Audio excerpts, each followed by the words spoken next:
Hola, bienvenidos a una lección más del curso La Iglesia Apostólica.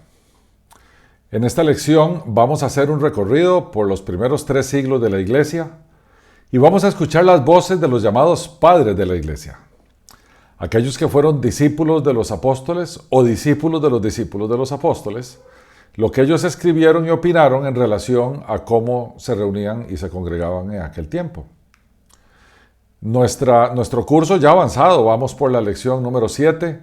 En las lecciones anteriores vimos temas relacionados con la terminología griega de adoración y culto, recorrimos por dentro el templo de Jerusalén, vimos lo que pensaban las asambleas o las eclesías del siglo I. También pasamos por 2 lecciones bien controversiales. Una, por qué no se predicaban sermones en la iglesia primitiva en sus reuniones, y la segunda, el rol de la música en la Iglesia Apostólica y un pequeño análisis de la música moderna. Hoy, en la lección de hoy, vamos a ver ese testimonio de los primeros cristianos, llamémosle los cristianos de los primeros 4 siglos, empezando por el siglo I, que fue la iglesia fundada por los apóstoles, y de ahí vamos a ir avanzando poco a poco. Para ello, vamos a ver varios documentos de la iglesia primitiva o de la iglesia temprana, empezando definitivamente por el Nuevo Testamento, que se escribe en el siglo I. Del siglo II vamos a ver testimonios de varios padres de la iglesia. Vamos a ver de Clemente de Roma, vamos a ver de la Didaqué. La Didaqué es un documento que se atribuye a los apóstoles, es un documento bien temprano. No hay evidencia de que los apóstoles lo hayan escrito, pero cuando lleguemos a él vamos a explicar un poquito más. Vamos a ver la epístola de Barnabás, el pastor de Hermás, Ignacio de Antioquía, Policarpo, Justino Mártir, etc. Vamos a ir recorriendo el siglo II. El siglo III vamos a llegar a Tertuliano, que finales del siglo II, principio del siglo III, también escribe varios documentos de defensa de la fe. Vamos a pasar a Alejandría, donde están 2 personajes importantísimos, Clemente de Alejandría y Orígenes, su discípulo.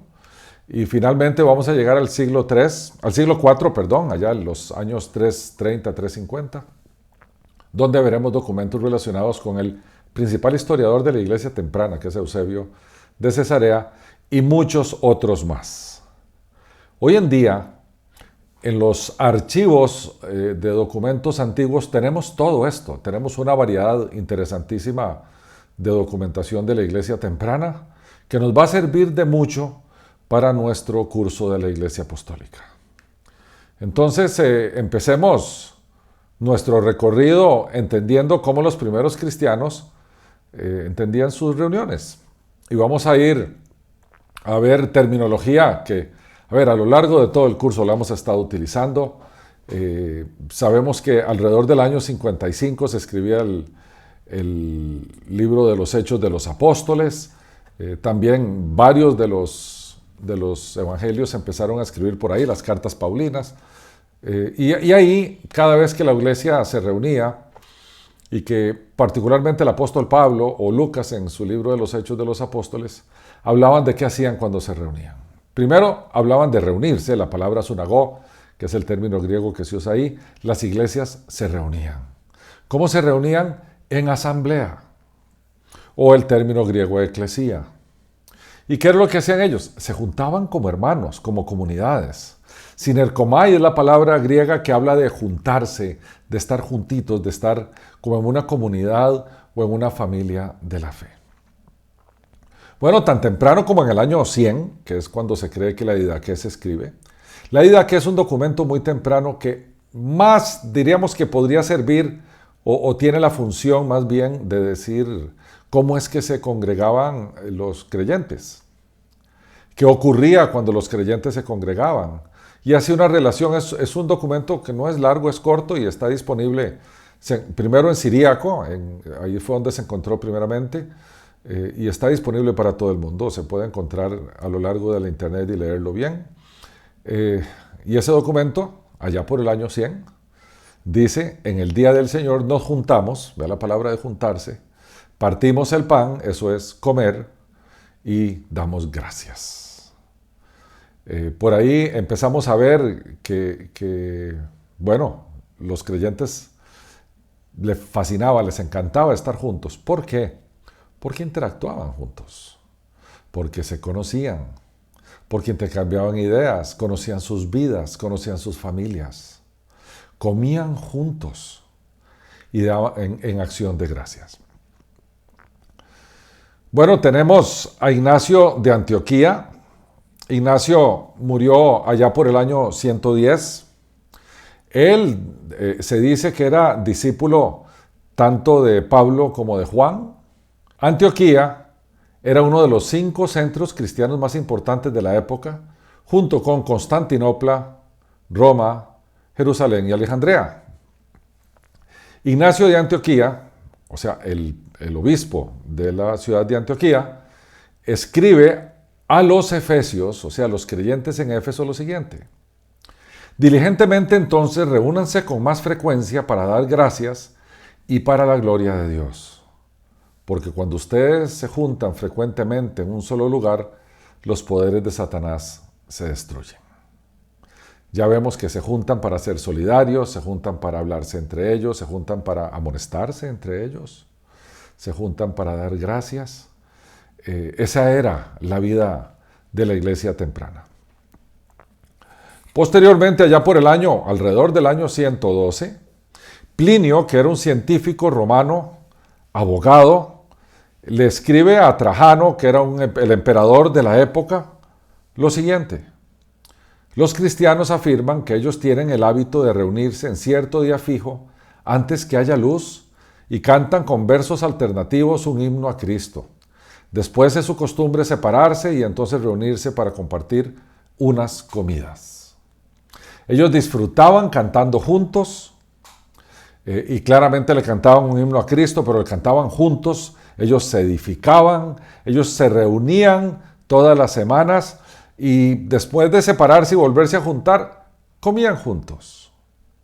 Esas eran las costumbres que ellos tenían allá por el año 112 después de Cristo. Y después tenemos un documento también bien temprano, allá por el año 115, que se le atribuye a Bernabé, se le llama la epístola de Barnabás.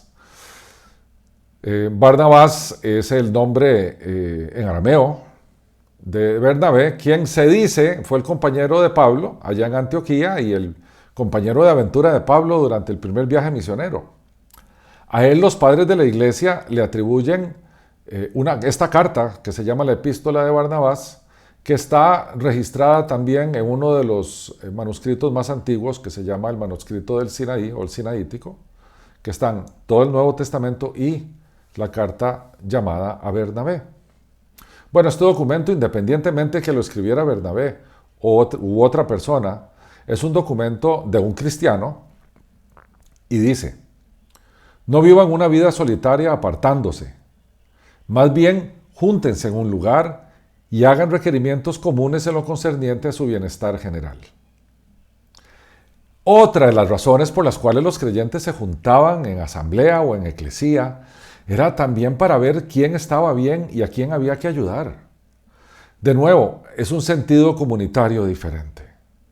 Todos conocían sus dolores, todos conocían sus angustias y los que podían ayudar, ayudaban y se iban turnando porque, como sabemos bien, el sufrimiento y el dolor no se va turnando entre las personas, ¿verdad? No hay alguien que no sufra o que no le duela. Entonces, allá por el año 115 vimos este documento que se le atribuye a Bernabé. Después, por ahí del año 100 también tenemos a Clemente de Roma. Clemente era el obispo de Roma, fue mártir, fue martirizado, y se dice que él conoció a algunos de los apóstoles.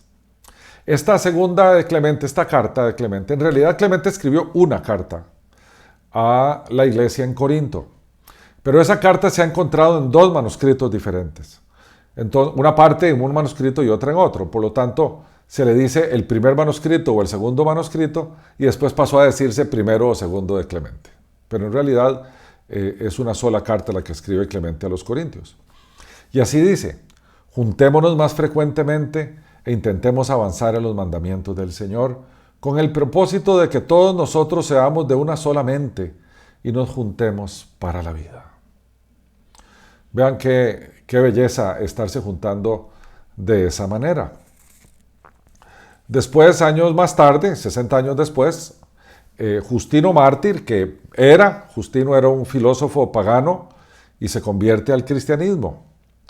Él es el primero en tender puentes entre los judíos y los paganos griegos. ¿Y cómo lo hace? Justino es el primero en hacer una relación entre la divinidad griega del Logos y Jesucristo. Allá sabemos nosotros en el Evangelio de Juan, que empieza: en el principio era el verbo y el verbo era con Dios y el verbo era Dios. Esa palabra verbo, traducida al español así, en el griego es logos. Y es esa relación precisamente la que hace Justino cuando dice: en el principio, que ustedes dicen que era el logos, esa divinidad que mantiene junto todo el universo, esa fuerza importante. Bueno, esa fuerza importante en realidad era Cristo. Entonces Justino, quien parte desde esa perspectiva, Justino es martirizado, sin duda alguna, y en su obra Apología, o sea, defensa, él dice: y en el día llamado domingo haya una reunión en el mismo lugar donde viven, sea de la ciudad o distrito rural. Las memorias de los apóstoles o los escritos de los profetas son leídos mientras el tiempo lo permita. Entonces, cuando el lector finaliza, el presidente en un discurso amonesta y urge que se imiten estas buenas cosas. A ver, ya por el año 160, todo el Nuevo Testamento andaba circulando por las iglesias. Entonces, eso se le llamaba las memorias de los apóstoles porque eran escritos por los apóstoles. Y también escritos de algunos profetas. Lo que decía Justino es que ya para ese momento que se contaba con esos documentos, júntense y los leen, porque es el llamado testimonio apostólico que años después iba a ser el canon del Nuevo Testamento, o sea, los 27 libros del Nuevo Testamento, que se le ha llamado también el testimonio apostólico. Entonces Justino decía: júntense, lean el testimonio apostólico, lean lo que los apóstoles escribieron, lean todo eso, y haya alguien, ¿verdad? Que hay, él le llama presidente, el que preside está mencionado también en la carta de Pablo a los romanos, que es un ministerio en la iglesia, que amonesta, urge, ordena, claro, un presidente ordena. Pero entonces se lee, se analiza, se opina, se habla, se disfruta, se están juntos. Entonces ahí por el año 160 ya Justino está hablando de eso porque ya tenían Nuevo Testamento, tal vez no compilado como tal. Y después en el año 165, en un diálogo interesante con Quinto Junio Rústico, que era un senador romano, Justino dice esto. Bueno, primero Rústico dice: ¿dónde se reúnen en asamblea? Y Justino responde: donde cada uno escoja y pueda. ¿Usted cree que todos nosotros nos reunimos en el mismo lugar? De ninguna manera, porque el Dios de los cristianos no se circunscribe a un lugar. De alguna manera, Justino nos estaba diciendo que se reunían en casas y se reunían en un lugar en una vez, en otro lugar en otro. No se reúnen en el mismo lugar porque no existía tal cosa como un templo, como la casa de Dios o como el santuario de Dios. Eso nunca existió. Bien, más adelante, allá por el año 200, Tertuliano, que es uno de los hombres más tal vez destacados de los padres de la iglesia, él era de África, es conocidísimo como la persona que generaba más defensa, más argumentos en defensa de la fe, y según dicen es el primero que acuña el término Trinidad. Es el que logra establecer esa unidad en esencia y esa diversidad en personas, que es la Trinidad, y es Tertuliano el primero que logra conjuntar esa idea. Bueno, en su libro Apología o Defensa, allá en el año 200, Tertuliano dice: nosotros nos juntamos como asamblea, y la palabra es eclesía, y congregación para ofrecer oración a Dios como una fuerza unida. Nosotros nos reunimos con el propósito de leer los textos sagrados. Ya para ese momento, vean que ya ellos estaban viendo el Nuevo Testamento como un texto sagrado, o como inspirado, llamémosle de alguna manera. Entonces vemos que se juntaban como eclesías, como asambleas, como congregaciones, oraban, eran una fuerza unida, eso es muy importante, porque más que creen lo mismo y piensan parecido y se velan el uno por el otro, se convierten en una fuerza unida. Y dice que ahí se estudiaban o se leían los textos sagrados. Después, más adelante, 10 años después, en el año 210, Bardesano de Edesa, que era un poeta y filósofo asirio, o sea, de la parte para arriba, al norte de la que hoy es Palestina, Bardesano fue uno de los primeros autores de himnos cristianos. Él era músico. En esta obra de diálogo sobre el destino, que es escrita en forma de preguntas y respuestas, se dice que es al estilo socrático, porque él pregunta y tiene alternativamente alguien que responde, y es así como Bardesano enseñaba.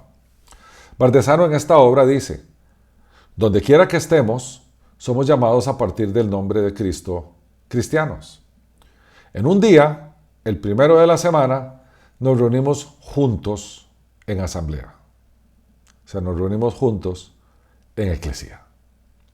Vean cómo sigue siendo consistente todo este tema de nuestras reuniones o asambleas. Allá los primeros 3 siglos veíamos cómo esto era consistente. Después viene Eusebio de Cesarea, ya más tarde, allá por el año 320. Eusebio, que era el obispo de Cesarea, es probablemente el historiador más importante de la iglesia temprana. No hay otro que haya consignado tanto la historia de la iglesia como Eusebio de Cesarea.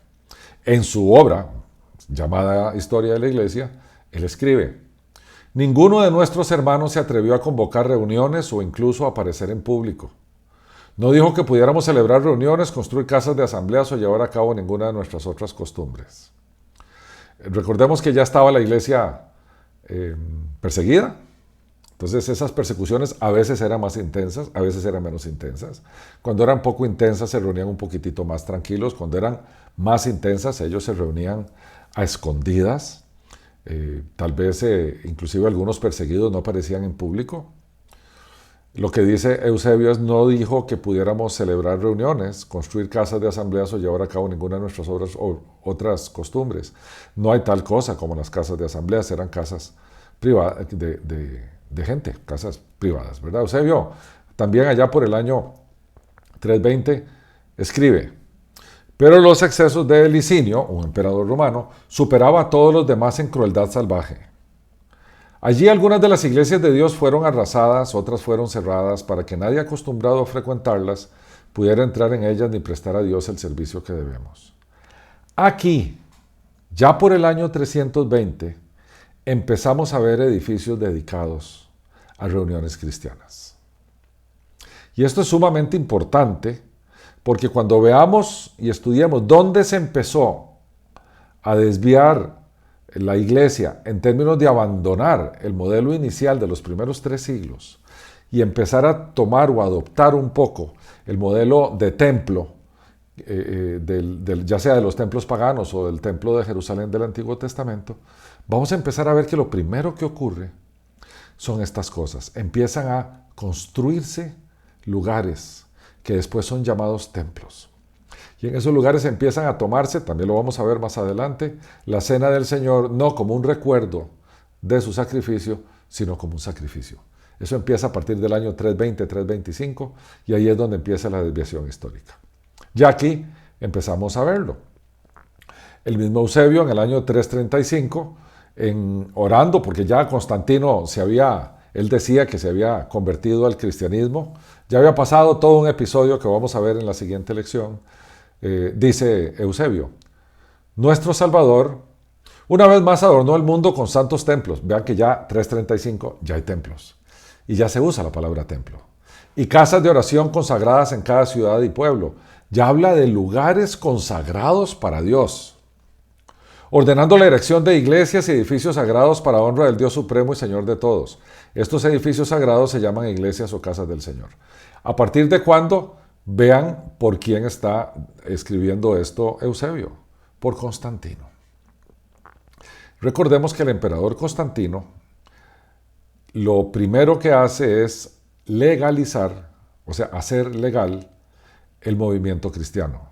porque él vio en una batalla una señal que él dice que era una señal cristiana y eso lo hizo ganar la batalla y de repente ser el emperador que se consolidó.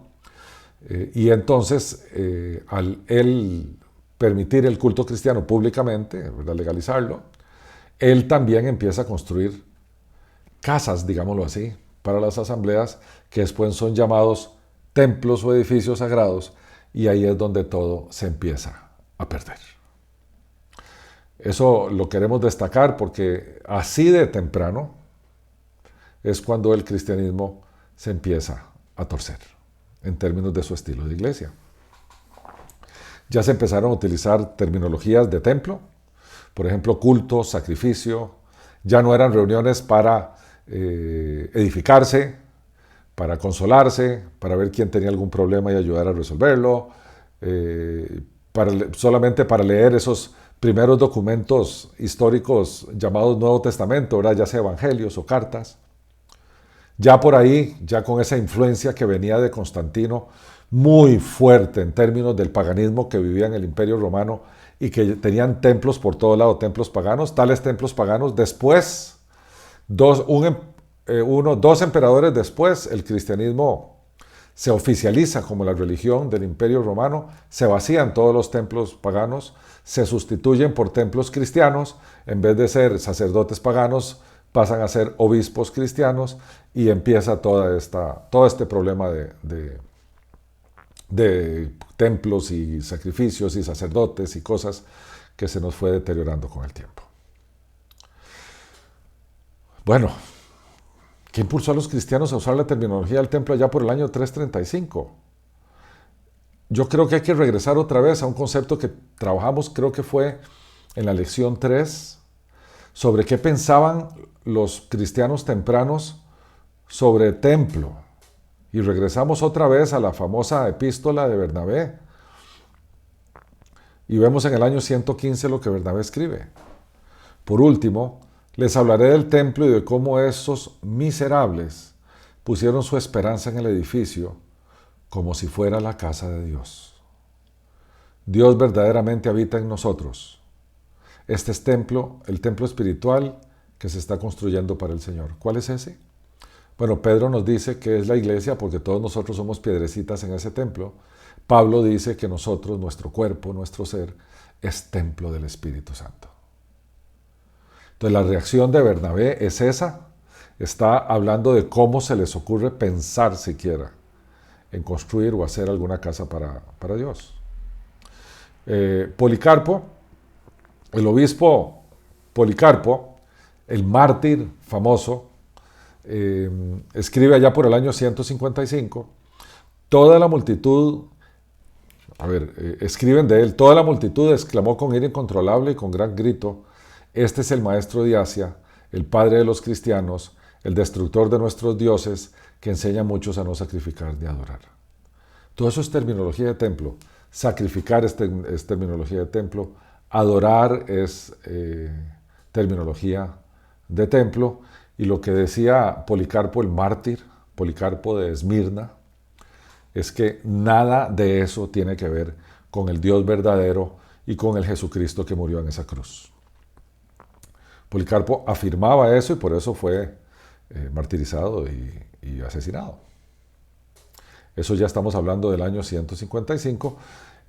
Después, en el año 160, 5 años después, Justino Mártir, que ya habíamos hablado de él anteriormente, escribe en su documento de defensa de la fe: ¿qué hombre sensato entonces no reconocerá que no somos ateos, adorando como lo hacemos al Hacedor de este universo, quien no tiene necesidad de ríos de sangre, libaciones e incienso? Esos ríos de sangre, libaciones e incienso son sacrificios. Así es como lo que se hacía en los templos. Justino Mártir lo que está diciendo es: nosotros no hacemos eso porque nosotros ya vivimos, entendimos y aceptamos y nos entregamos a un Jesucristo que tuvo un solo sacrificio, un solo momento en esa cruz, y con eso logró eterna redención. Así que no hace falta, no hay necesidad, dice Justino, de ríos de sangre, libaciones e incienso. Eso fue tan temprano como en el año 160. Y después Clemente de Alejandría, un filósofo importantísimo, súper destacado allá por el año 200, Él en su también libro Defensa de la Fe escribe: la palabra que prohíbe todos los sacrificios y la construcción de templos indica que el Todopoderoso no está contenido en nada. Así que ya tenemos defensores de la fe, tenemos padres de la iglesia dejándonos un mensaje sumamente claro. Si por una parte decía que nos juntábamos y nos consolábamos y nos amábamos y nos conocíamos y así nos juntábamos como iglesia, y por otra critican si se levantan templos para Dios o si se hacen sacrificios o se habla de terminología de sacrificio, de adoración, de culto, eso claramente fue abolido cuando el templo de Jerusalén fue destruido. Pero siguieron esas prácticas en los templos paganos. Y como ya vimos, después de que Constantino se dice convertido al cristianismo, empiezan todas esas construcciones de casas de adoración, consagración de edificios para Dios y claramente terminología de templo. Después tenemos al discípulo de Clemente, Orígenes, allá por el año 230, en el famoso documento contra el pagano Celso, que ya lo habíamos visto en otra lección, dice: nos oponemos a la construcción de altares, estatuas y templos, porque hemos aprendido de Jesucristo la verdadera manera de servir a Dios. Como verán, mis queridos hermanos y amigos, había una pugna entre gente que quería templos y sacerdotes y sacrificios y adoración y culto, y los cristianos tempranos que decían: nosotros nos juntamos para otras razones, por otras razones, con otros objetivos, que ya lo hemos visto nosotros también en otras lecciones.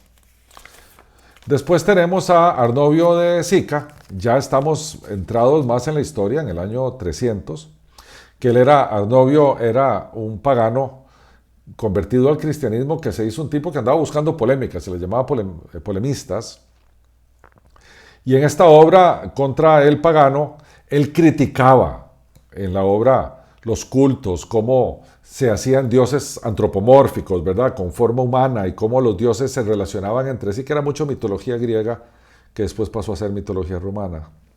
Y también ahí mismo él critica todo el tema de templos y sacerdotes y ofrendas y sacrificios y todas esas cosas. Allá por el año 300 Arnovio escribe: no levantamos templos para las ceremonias de culto, no erigimos estatuas e imágenes de ningún dios, no construimos altares. Y la razón por la cual no se construyen altares es porque no hay sacrificios. Porque los altares, por definición, es para sacrificar. Y si se sacrifica algo, ese sacrificio se llama ofrenda. Y el que sacrifica se llama sacerdote. Entonces, cuando empezamos a hablar de templos y empezamos a hablar de altares, necesariamente hablamos de ofrendas y necesariamente hablamos de sacerdotes. Y todo eso sabemos que quedó abolido en el primer siglo.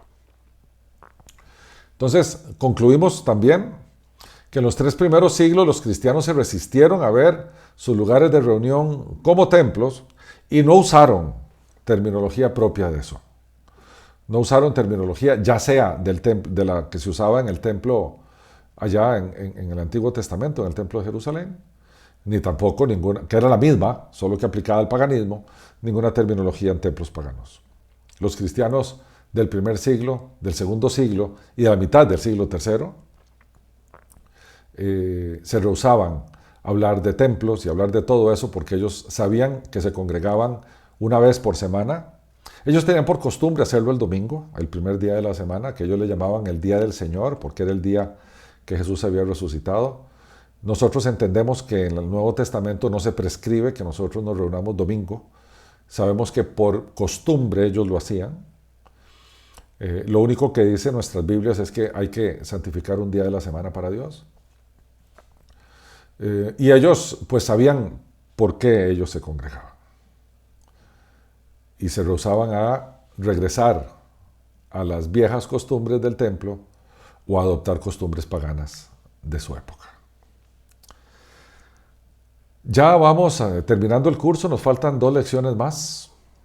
Cómo nos desviamos es una, y después la otra, cómo deberíamos congregarnos de acuerdo a lo que dice la Escritura. En esta lección lo que vimos es todo el testimonio de la iglesia temprana y el punto en que empezó la desviación. Dichosamente, el Señor ha guardado la historia para nosotros, ha guardado los documentos históricos que nos hacen ver qué pasaba en aquellos tiempos y qué empezó a ocurrir después, de forma tal que cómo empezó nuestra desviación. Pero al final, el Señor también es fiel a su palabra. Y queda en las Sagradas Escrituras registrado cómo y para qué nos congregamos los creyentes como iglesia. Mis queridos hermanos y amigos, mil gracias por su atención a esta lección. Sé que ha sido un tanto histórica, hemos mencionado padres de la iglesia, hemos mencionado sus testimonios, pero es importantísimo entender que todo este tema de la iglesia apostólica y cómo se congregaba y todo lo que hacía, para nosotros es sumamente importante, porque nosotros lo que deseamos es agradar a Jesucristo y glorificar a nuestro Padre Celestial. A todos ustedes, mil gracias por su atención y que nuestro Señor Jesucristo los bendiga abundantemente. Hasta la siguiente lección.